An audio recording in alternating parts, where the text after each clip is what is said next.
السلام علیکم ورحمۃ اللہ وبرکاتہ۔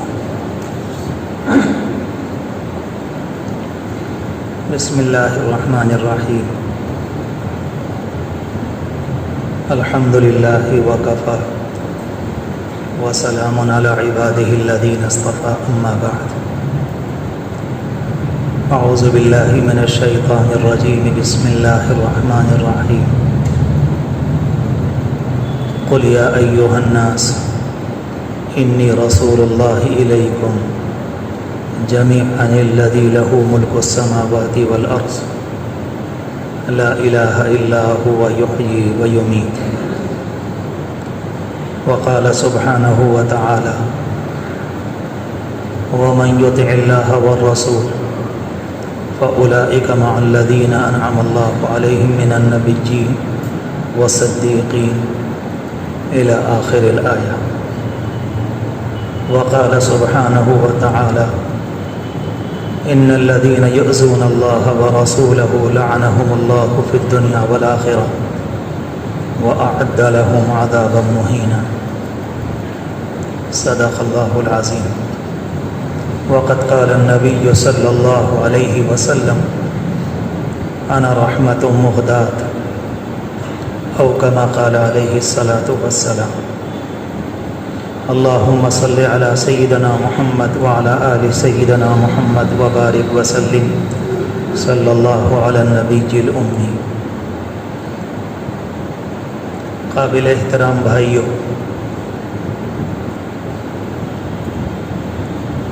اللہ تبارک و تعالی نے اس دنیا میں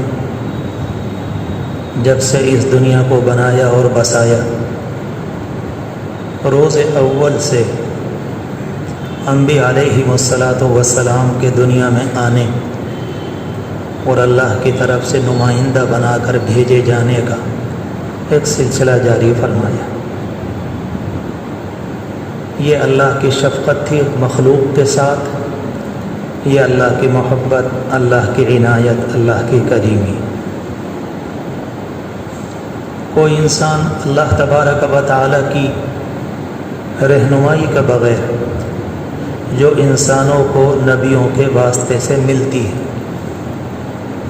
کسی زمانے کا انسان، کوئی انسان یا جماعت یا گروہ یا کوئی شہر یا کوئی ملک، اس رہنمائی کے بغیر صحیح سچی انسانی زندگی نہیں گزار سکتا۔ یہ ناممکن ہے، یہ حقیقت ہے۔ اس کو دنیا میں کسی موقع پر اس بات کو نہ نیچا کیا جا سکا ہے، نہ کبھی کیا جا سکے گا کہ اللہ تبارک و تعالی کی طرف سے جو رہنمائی آتی ہے، جس کی انسانوں کو شدید ضرورت ہر دور میں ہوتی ہے، اس کے بغیر انسانیت کا کوئی فرق اور انسانیت کی کوئی جماعت کبھی کامیاب نہیں ہو سکتی۔ سچ یہ ہے کہ وہ انسانی طریقے پر بھی زندگی نہیں گزار سکتی۔ میں نے ابھی اسلامی اور ایمانی کوئی بات نہیں کہی، انسانیت کے طریقے پر۔ اسے اور آسان زبان میں عرض کروں، کوئی انسان بھلا انسان، شریف اور مہذب انسان، دنیا کے اندر ایک اچھا سمجھا جانے والا انسان، اس رہنمائی کے بغیر ناممکن۔ یہ ایک ایسی حقیقت ہے کہ اس کے متعلق ذرہ برابر کسی کو شک نہیں ہونا چاہیے۔ اللہ تبارک و تعالی نے انبیاء علیہم السلام کا جو سلسلہ اس دنیا میں جاری فرمایا، چلتا رہا اور حضرت عیسیٰ علیہ السلام تک آیا۔ عیسیٰ علیہ السلام نے آ کر انسانوں کو اللہ کا پیغام دیا۔ سارے نبیوں کو اللہ کی طرف سے جو پیغام ملا ہے، اس کی جڑ، بنیاد، حقیقت ایک ہوتی۔ ہر زمانے کے اعتبار سے بات چھوٹے چھوٹے مسئلوں میں اختلاف ہوا ہے، مگر سب کی حقیقت، جڑ، بنیاد، اصول ایک۔ پہلے زمانے کے جو لوگ اللہ اور اس زمانے کے رسول کو مانتے تھے، ان کو بھی مسلمان کہا جاتا تھا۔ ایسا نہیں ہے کہ لوگ یہ کہیں کہ اس زمانے میں مسلمان ہیں، ہم مسلمان ہیں، یہ سب مسلمان نہیں۔ قرآن مجید میں یہ جملہ موجود ہے، مسلمون مسلمون مسلمون، کتنی جگہ ہے۔ اس زمانے کے جو اللہ کے بندے اپنے رسولوں کی بات کو مانتے تھے، رب العالمین کی اطاعت کرتے تھے، وہ اس زمانے کے سچے مسلمان کہلاتے تھے۔ اور جد بنیاد جیسا کہ میں نے عرض کیا، وہ حقیقت ایک، اور حقیقت کیا ہے کہ صرف یہ رب العالمین کو مانا جائے، اس کے حکموں کے مطابق زندگی گزاری جائے، جن چیزوں سے بچنے کو کہا جائے ان سے بچا جائے، جو حرام ہیں ان کا ارتکاب نہ کیا جائے، جن باتوں کی تعلیم ہے ان کو اپنانے کی کوشش کی جائے۔ یہ جڑ بنیاد کی چند باتیں ہیں جو میں نے آپ سے عرض کی۔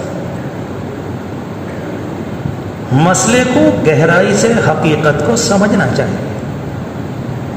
یہ ضروری نہیں ہے کہ کوئی انسان خاندانی طور پر مسلمان ہو اور مسلمان ہونے کی وجہ سے حقیقت رسالت، حقیقت نبوت اور رب العالمین نے اس نظام کو کیوں جاری فرمایا وہ اس سے بھی واقف ہو، یہ ضروری نہیں، کیونکہ یہ حقیقت بہت گہری ہے۔ اللہ کے بندوں نے اپنے آپ کو لگایا، اپنی زندگیوں کو کھپایا، یہ حقیقت سمجھ میں آئی اور محنت کر کے دنیا کے انسانوں کے سامنے رکھی۔ عیسیٰ علیہ السلام نے آ کر جو دین کی دعوت دی، ان کے زمانے میں ان کی مخالفت بہت زیادہ، اور ان کے ساتھ اس زمانے کے ظالم لوگوں نے وہ سلوک کیا جو انسانیت کی تاریخ میں سوچا بھی نہیں جا سکتا تھا۔ نبی سے بڑھ کر انسانوں کے لیے کوئی شفیق نہیں ہوتا، مخلوق کی بات کر رہا ہوں۔ نبی سے بڑھ کر انسانوں کے لیے ہمدرد تصور میں نہیں آ سکتا۔ میرے اور آپ کے یہ جملے تو زبانی رہ گئے، کیونکہ اندر کی حقیقت نہیں معلوم ہے۔ اس زمانے کی کہانی تو کچھ ایسی ہے، نبی کو مانا بھی جاتا ہے، اس کے اندر حقیقت بھی نہیں ہوتی۔ یہ پتہ نہیں کون سا ماننا ہے، آج تک سمجھ میں نہیں آیا۔ یہ تو کہنے کی ہمت نہیں ہے کہ ایسے لوگ ایمان سے باہر ہیں، مگر یہ تو ضرور کہا جائے گا کہ ایسے لوگوں کو ایمان کی حقیقت اور مٹھاس کا پتہ نہیں۔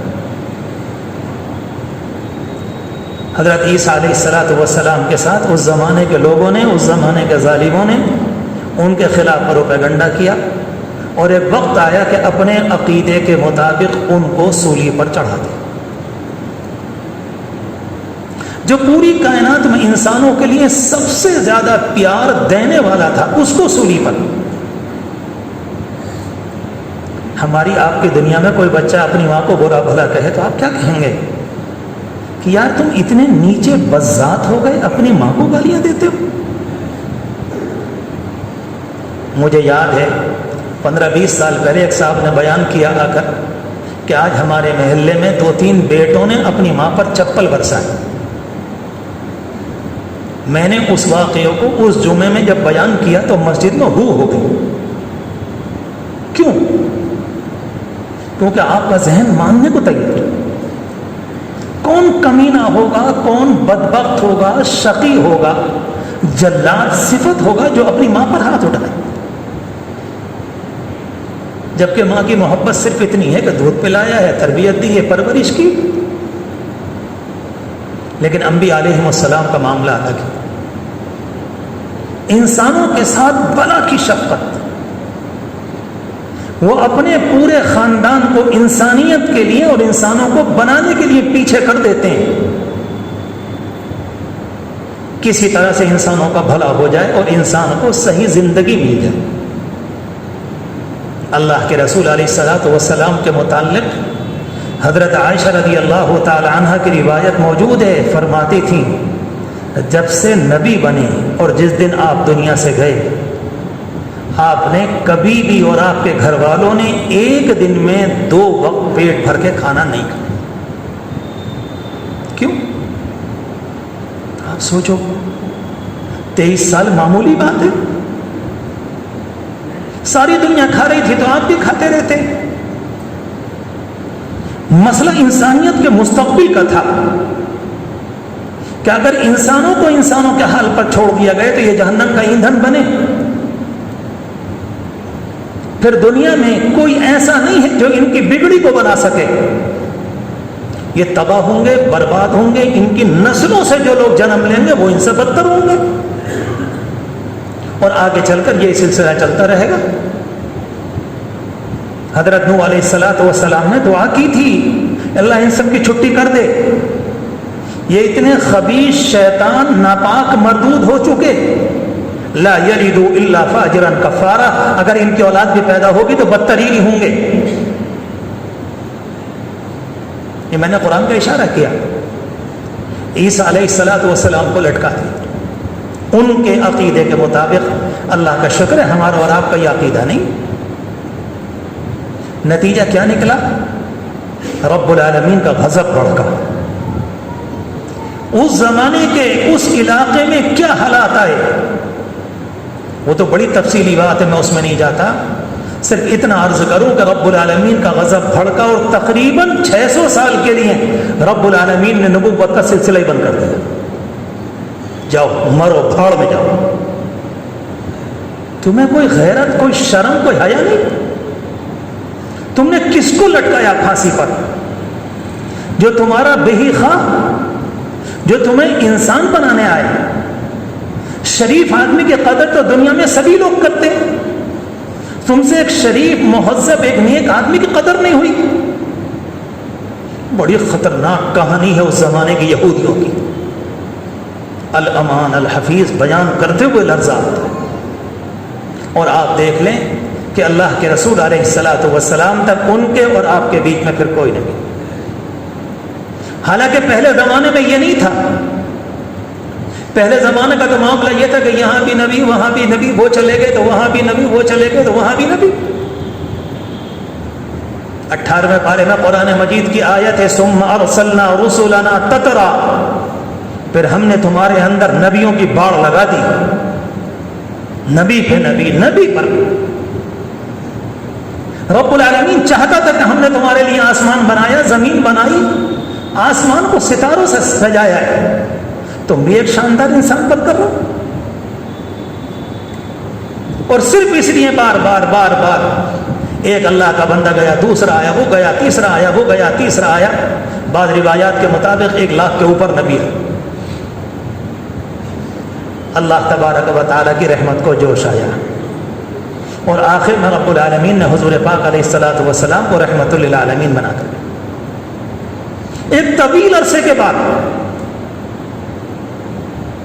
آج کے دن ربیع الاول کی اس تاریخ میں حضور پاک علیہ السلام کا یاد آ جانا کوئی تعجب کی بات نہیں. کیوں یاد نہیں آئیں گے؟ آئیں گے کیسے نہیں؟ ہر مسلمان کے دل کی آواز, اس کی آنکھوں کی ٹھنڈک, اس کے دل کا قرار, اس کا تو سوال ہی پیدا نہیں ہوتا. لیکن مسئلہ یہ ہے کہ اللہ کے رسول علیہ السلام کو یاد کرنے کا طریقہ کیا ہو. اگر مسئلہ اکیلا یہ ہے کہ صرف یاد کرنے سے کام بنتا تو پھر ہم بھی مسلمانوں سے کہتے کہ فجر کی نماز کے بعد تسبیح لے کر بیٹھ جاؤ اور 2-3 لاکھ یا محمد یا محمد یا محمد کی تسبیح ہو گئی, بات ختم ہوئی. اس کام کے لیے تو مکے والے تیار تھے پہلے سے. جس زمانے میں آپ نے دعوت دی تھی کہ محمد اگر تم کہو تو ہم سردار مان لیں, تم کہو ہمیں اپنا سب سے بڑا مان لیں, تم کہو تو علاقے کی لڑکیاں تمہارے پاؤں میں لا کر ڈال دیں. اس کام کو تو سب تیار تھے, مگر آپ اللہ کی طرف سے دنیا میں اللہ کا ایک پیغام لے کر آئے تھے. اور وہ پیغام کیا تھا کہ انسان کو انسان بنانا. آپ تنہائی میں سوچو, اگر حضور پاک علیہ السلام کی ذات بیچ میں نہ ہو تو ہمارے اور رب العالمین کے درمیان کیا ہے واسطہ؟ ہمیں کیا معلوم وہ ہم سے کیا کہہ رہا ہے, اور ہمیں کیا معلوم کہ جو ہم اعمال کر رہے ہیں وہ اس کے دربار میں پہنچ کر قبول ہو رہے ہیں کہ نہیں ہو رہے.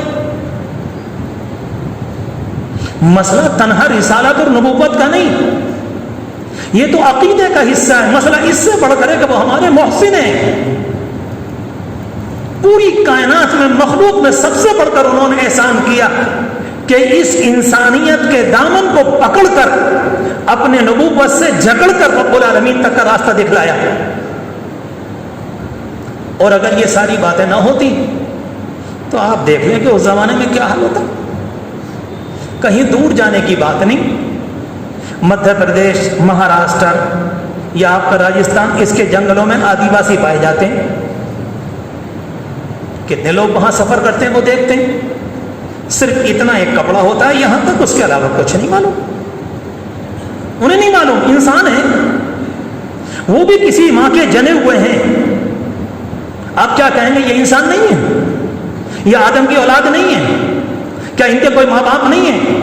کیا یہ بندروں اور خنزیروں سے چلے؟ نہیں، سب انسان ہیں. صرف اتنا سا ہے کہ حضور پاک علیہ السلام کے دین کا کوئی حصہ ان بیچاروں کو ہم آج تک بدبختی کے نتیجے میں، اپنی غلطی کے نتیجے میں پہنچا نہ سکے.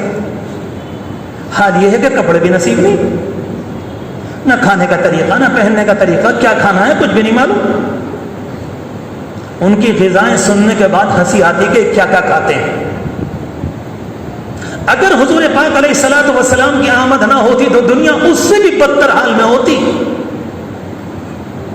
اصل مسئلہ بنیادی طور پر یہ ہے کہ آپ کے ذریعے انسانیت کو کیا ملا.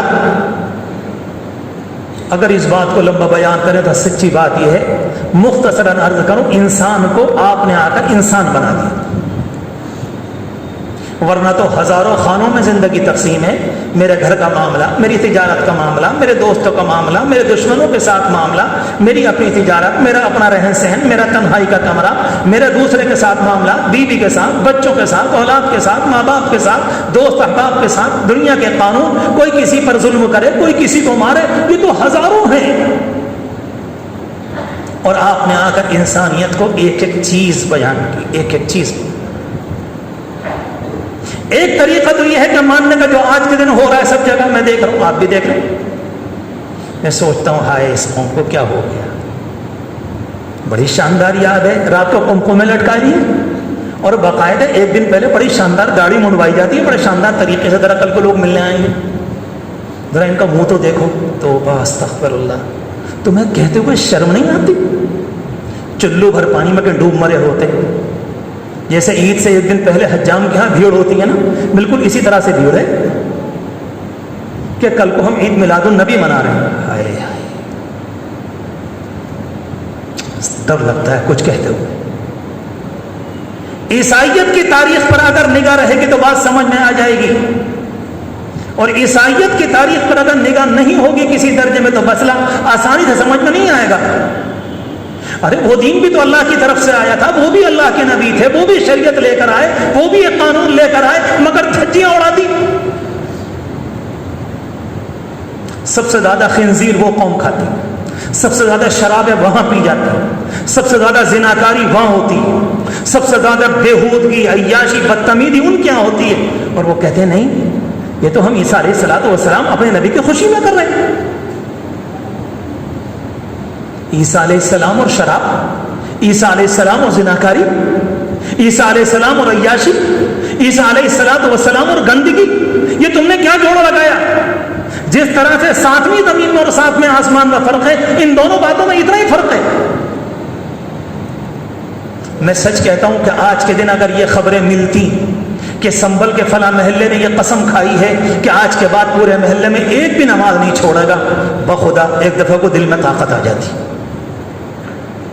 ہمارے بوڑھے بھی جوان ہو جاتے کہ واقعی قوم نے کچھ سوچا، کچھ ارادہ کیا کہ ہم شادیوں کے موقع پر اپنے مالوں میں آگ نہیں لگائیں گے. اب اس سے بڑی بے غیرتی کوئی نہیں ہوگی کہ ہمارے نبی کی پیدائش کا دن آئے اور ہم کچھ بھی سبق نہ لیں. آج ہم یہ کریں گے، یہ کریں گے، یہ کریں گے. کرنے کو تو بہت ہے، لیکن کہاں کی بات، کہاں کا خواب، کیا سوچنا، کس دنیا کی باتیں کر رہے ہیں. بلکہ اب تو حال یہ ہے کہ صبح کو ایک وہ ٹیپ ریکارڈ لگا دیا، انہوں نے تم نعتیں پڑھتے رہو، ہم آرام سے سو رہے ہیں. انہوں نے کہا بیٹی یہ کام تم ہی کرتے رہی ہو. 100% اللہ کے رسول علیہ السلام نے اپنی زندگی کے آخر میں فرمایا تھا لَتَتَّبِعُنَّ سَنَنَ مَنْ كَانَ قَبْلَكُمْ حَذْوَ النَّعْلِ بِالنَّعْلِ. تم یہودیوں کے قدم پر چلو گے، مسلمانوں سے کہا تھا ایسے جیسے ایک جوتا دوسرے کے برابر ہوتا ہے 100% اس طریقے پر، جس طرح سے یہ جوتا اس کے برابر ہے تم ان کی نقل اسی طریقے پر کرو۔ کس سے کہہ رہے تھے؟ ان صحابہ کرام سے جن بیچاروں نے نافرمانی کبھی سوچی بھی نہ تھی۔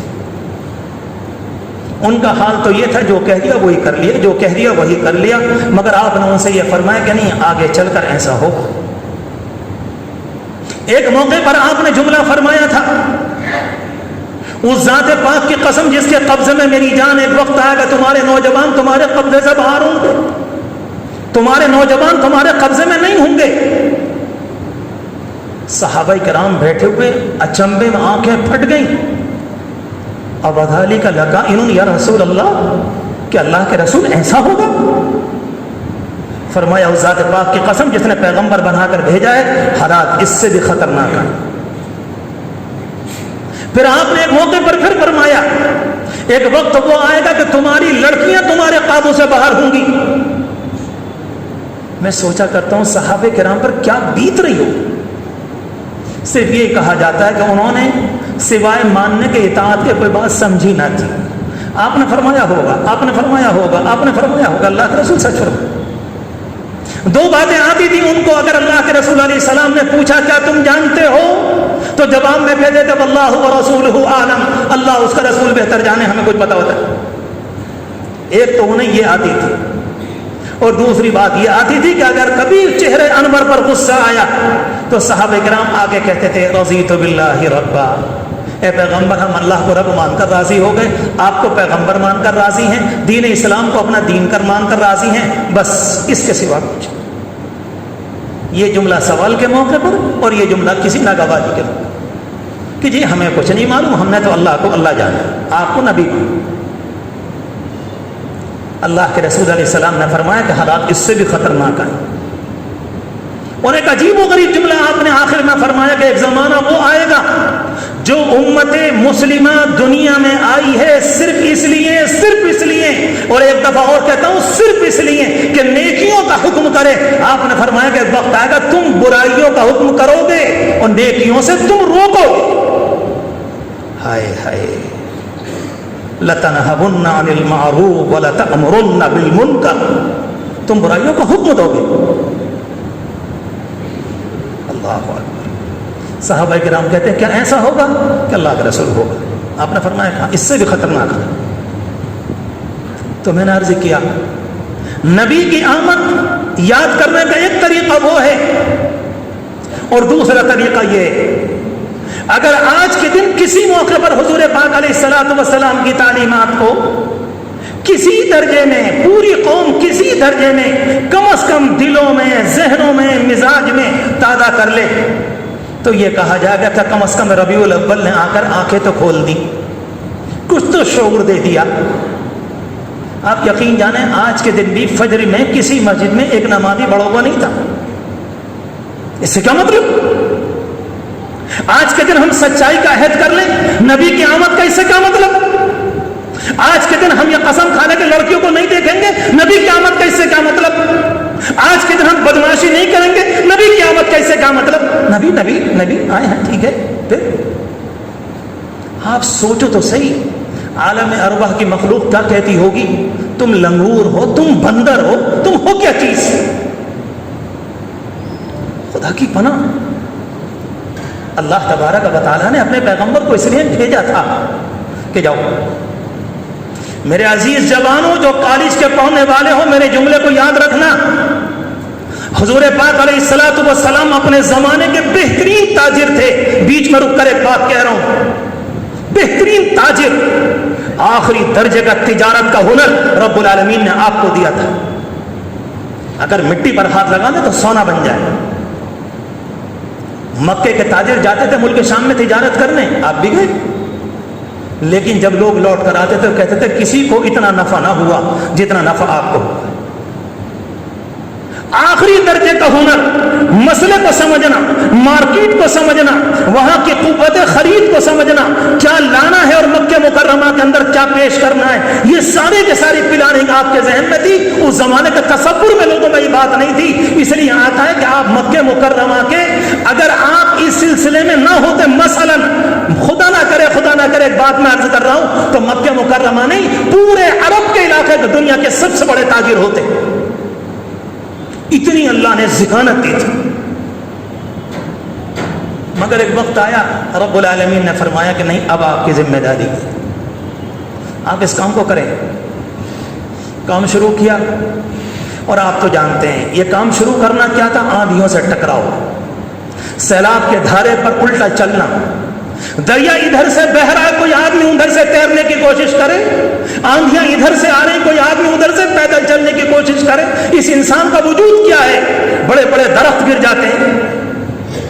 رب العالمین فرماتے نہیں پیغمبر کام کیجئے. پہلی وحی آئی، اعلان ہو گیا، کچھ زمانے رک گئی، اس کے بعد دوسری آئی اور اللہ کی طرف سے حکم آیا کہ نہیں اب کھڑے ہو جائیے کام. تقریباً آپ نے 3 سال تک لوگوں کو دعوت دی، آہستہ آہستہ خاموشی کے ساتھ. بعض فطرت سعید ہوتی ہے، خوش نصیب ہوتی ہے، اچھی ہوتی ہے، ان کے دل صاف ہوتے ہیں، اچھی بات کو فوراً لے لیتے ہیں. بعض بدبخت ہوتے ہیں، دل کے پتھر ہوتے ہیں، بدبخت آخری درجے کے شقی القلب ہوتے ہیں، ان کا دل آسانی سے بھلی بات کو لیتا نہیں. یہ ہر دور میں ہوتے ہیں، اس زمانے میں بھی. کتنے غیر مسلم آپ کو ملیں گے، آپ ان کے سامنے کہیں بھائی لڑائی فساد اچھی بات نہیں، مارنا مورنا اچھی بات نہیں، محبتوں کے ساتھ میل ملاپ کے ساتھ انسانیت کے ساتھ رہو. وہ کہتے ہیں جی آپ نے تو ہمارے جی کی بات کہہ دی، میں تو تلاش کر رہا تھا کوئی اللہ کا بندہ مل جائے. مانتے جن لوگوں کے دل میں کسی درجے کے اندر اچھے جراثیم تھے، آہستہ آہستہ اس شمع کے چاروں طرف آنے شروع ہو گئے. کچھ زمانے میں لوگ جمع ہو گئے اور بنے، اور جیسے اللہ کے رسول علیہ الصلوۃ والسلام نے اپنے کام کو شروع کیا تو پھر یاد رکھ لیں مخالفت کا دھارا اس سے بھی خطرناک ہوگا. اتنی خطرناک درجے کی مخالفت 1 2 3 4 5واں سال جب آیا اور آپ نے دیکھا بعض صحابہ کرام کے لیے بڑی مشکل ہو رہی، کیسے یہ برداشت کریں گے. میں نے ابھی عرض کیا تھا نبی آخری درجے امت کے حق میں شفیق، آخری درجے محسن، ایک پیغام لے کر آیا ہوں انسانوں کو انسان بنانا، ان کی بگڑی کو ختم کر کے سنوار کے اللہ تک پہنچانا اور رب العالمین کا نام ان کے دل میں اتر جائے اور پوری دنیا میں اچھائیاں غالب آ جائیں.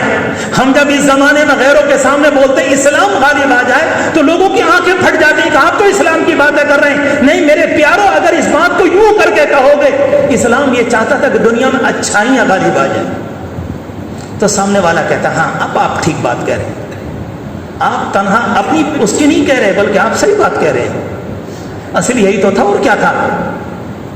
اللہ کے رسول علیہ الصلوۃ والسلام نے 5ویں سال میں دیکھا انسانوں کو مشکل ہو رہا ہے، آپ نے فرمایا جاؤ ملک حبشہ کی طرف ہجرت کر جاؤ. 11 مرد 6 عورتیں اللہ کا نام لے سمندر پار، کہاں سرزمین عرب اور کہاں سرزمین افریقہ، کشتیوں کا سفر. کوئی پوچھے کیوں چلے، کیا بات، ایمان کو بچانے. ہائے ہائے، یہ ابراہیم علیہ السلام کا مکہ ہے، یہاں عرفات پہلے بھی تھا آج بھی ہے، یہاں مینا پہلے بھی تھا آج بھی ہے، صفا مروہ کے دوڑنے کی جگہ پہلے بھی تھی آج بھی تھی، صحن حرم پہلے بھی اور آج بھی. اور یہ اللہ کے بندے چھوڑ کر جا رہے ہیں صرف اس لیے کہ تم نے ہمیں اس جگہ پر جہاں ابراہیم علیہ السلام نے آ کر یہ کام کیا تم اللہ کا نام لینے دیتے تو ہم جا رہے ہیں. میں اپنے پیاروں سے کہوں ہم سے تو ایک مجلس نہیں چھوٹتی، ایک فٹ پاتھ نہیں چھوٹتا. میری بات کا برا نہ مانو، خدا کی قسم جو آپ سے کہہ رہا ہوں اپنے آپ سے بھی کہہ رہا ہوں. اگر کھل کر نہ کہوں تو آپ کے ساتھ خیانت کروں گا. کسی کی غیبت چل پڑی، حسد چل پڑا، کسی کی لڑکی کے پیچھے پڑ گئے، کوئی بدترین زندگی چل رہی ہے، وہ بڑے مطمئن ہیں. ایسا لگتا ہے کہ خدا کے ہیں یہ اپنی فائل لے کر کھڑے ہوں گے اور باقاعدہ رب العالمین سے بحث کریں گے. نہیں، ہم تو بڑے اچھے مسلمان بن کر آئے ہیں. پتہ نہیں کون سا آرٹیفیشل اسلام ہے یہ والا، یہ کس کمپنی میں تیار ہوا ہے، یہ سمجھ میں نہیں آتی بات. کہاں سے آیا، کس نے جنم دیا، یہ چلا کس جگہ سے اسلام جس کے مالک آپ ہی ہو گئے. غور کرنا چاہیے واقعے پر، کیوں ہجرت کی. مکے کو کوئی چھوڑتا ہے؟ اور ابراہیم علیہ السلام کے مکے سے وہاں کے رہنے والوں کا عشق ایسے تھا، وہ کہا کرتے تھے یہ ہماری گھٹی میں شامل ہے، اس شہر کی محبت ہمارے خون میں شامل ہے۔ زمانے جاہلیت میں اگر مکے سے کہیں کو سفر کر کے جاتے، ایک چھوٹا سا پتھر اٹھایا اور اپنے جھولے میں رکھ لیا، کس لیے کہ دوسرے ملک میں جا رہے ہیں اور جا کر دیکھیں گے چلو مکے کا پتھر ہمارے ساتھ ہے، یہ بھی ہمارے لیے پیارا ہے کیونکہ ہمارے شہر کا پتھر۔ یہ تو ان کی محبت تھی مکے سے، اور مکہ مکرمہ کو چھوڑا اس لیے، میں اس لیے کہہ رہا ہوں کہ آج عید میلاد النبی ہو رہی ہے، انہوں نے کہا وہ والی باتیں مت کرو جس میں چھوڑنا پڑے، وہ ساری کہانی بیان کرو جس میں مزے، عیاشی، لذت، سکون، کانوں کی آنکھوں کی عیاشی اس زمانے کے اندر۔ بہرحال 1 سال کے بعد آپ نے پھر صحابہ سے کہا اور بھی چلے گئے، 80 کے اوپر لوگ چلے، اور یہ والا زمانہ آخری تھا، مشقتیں بڑھتی چلی جا رہی ہیں، اور حضور پاک علیہ الصلوۃ والسلام ٹکر میں۔ آپ کے چچا نعوذ باللہ انہوں نے کلمہ نہیں پڑھا، خدا کی پناہ، مگر آپ سے بلا کی محبت تھی، ابو طالب، اور اللہ کے رسول ان کا بلا کا احترام کرتے تھے۔ ایک دفعہ مکہ مکرمہ کے بڑے بڑے پردھان، بڑے بڑے رئیس، بڑے بڑے سردار، سارے کے سارے حضور پاک علیہ الصلوۃ والسلام کی شکایت لے کر آئے ہیں ان کے پاس، ابو طالب کے پاس، اور ابو طالب سے کہا کہ ابو طالب تمہارے بھتیجے نے انتہا کر دی، سوچ لو معاملہ آر پار کا ہوگا۔ سردار ایک طرف، ابو طالب قوم کے سردار تھے، بڑے تھے، بوڑھے تھے، مگر جب سب ایک طرف ہو جائیں تو سوچتا ہے آدمی۔ کہا کہ یا تو انہیں سمجھا دو، اور دوسری بات یہ کہ آپ ان کے اور ہمارے بیچ میں سے ہٹ جاؤ، پھر جو ہوگا دیکھا جائے۔ سب کچھ کہہ دیا اس جملے کے اندر، آر پار کی ہے۔ ایک دفعہ ایک جماعت نے آ کر یہ کہا کہ خوبصورت نوجوان ابو طالب ہم تمہارے لیے لے کر آئے ہیں، تم اس کو لے لو اور انہیں ہمارے حوالے کر دو تاکہ ہم ان کی گردن مار دیں۔ انا للہ، خاکم بدہن، اللہ معاف فرمائیں تعبیروں کو۔ بدلے میں ابو طالب کہنے لگے واہ، غیر کا بچہ میں پال لوں، اپنے بچے کو ہلاک کرنے کے لیے حوالے کر دوں، تم کس دنیا کی باتیں کر رہے ہو؟ قوم چلی گئی، لیکن آخری مرتبہ جو ان کا آیا ہے، پورا کا پورا ایک وفد آیا، ڈیلیگیشن آیا، پوری جماعت آئی، اور آنے کے بعد یہ والی بات جو کہی، ابو طالب بھی اس دن ذرا ہلکے سے ہل گئے، اور اللہ کے رسول علیہ الصلوۃ والسلام کو بلایا اور کہا کہ بھتیجے، ایک جملہ کہا بڑا عجیب و غریب عربی زبان کا، لا تحملنی ما لا اطیق، ان بوڑھے کاندھوں پر اتنا بوجھ نہ ڈال کہ تیرا بوڑھا چچا اٹھا نہ سکے۔ قوم کے بہت بڑے تھے، عرب لوگ ذہین تھے، بات کرنے کا سلیقہ جانتے تھے، 1.5 جملے میں تفصیل بیان کر دیا کرتے تھے، فوراً سمجھ گئے چچا نے کیا کہا۔ حضور پاک علیہ الصلوۃ والسلام نے اسی موقع پر ایک جملہ فرمایا ہے، اللہ کے رسول علیہ الصلوۃ والسلام کے ذہن میں یہ بات آئی کہ شاید چچا محترم یہ سمجھ رہے ہیں کہ میں تمہاری پشت پر ہوں، تمہاری کمر کے اوپر، اس طرح سے تمہاری گاڑی چل رہی ہے، اس لیے آخر میں آ کر مجھ سے یہ فرمایا کہ میرے اوپر اتنا بوجھ نہ ڈالو جس کو میں نہ اٹھا سکوں۔ آپ نے فرمایا چچا، اگر یہ لوگ میرے ایک ہاتھ میں چاند رکھ دیں، ایک میں سورج رکھ دیں، میں اس کام کو چھوڑنے والا نہیں۔ اسے کہتے ہیں کہ ایک دفعہ کو طبق روشن ہو گئی، میں کس دنیا کی بات کر رہا ہوں، بھتیجا کس دنیا کی بات کر رہا ہے؟ آپ نے یہ کیا بات ہوئی کہ یہ لوگ یہ کہہ کر گئے آپ سے؟ میں تو اس شرط پہ تیار نہیں، اگر یہ میرے ساتھ یہ کریں گے کہ میں دین کو چھوڑوں، ایک طریقہ ہے یا تو دین غالب آ جائے یا دین کے راستے میں اللہ مجھے بلا لے۔ جواب بڑا عجیب تھا، ابو طالب بھی سمجھ گئے، اور روایت کے اندر آتا حضور پاک علیہ السلام کی آنکھوں میں آنسو آ گئے۔ وقت تھا، پوری قوم مخالف ہے، آخری درجے محبت کرنے والا چچا آج ایسا لگ رہا ہے کہ اس کے قدم بھی ڈگمگا رہے ہیں کہ کس طرح سے قوم کے سامنے کھڑا ہوں اور کس طرح سے اپنے بھتیجے کا ساتھ دوں۔ آنکھوں میں آنسو آئے تو ابو طالب اپنے بوڑھے قدموں کے ساتھ کھڑے ہوئے، کہا کہ بھتیجے جاؤ، تم اپنا کام کرو، میں تمہارے ساتھ۔ اللہ اکبر۔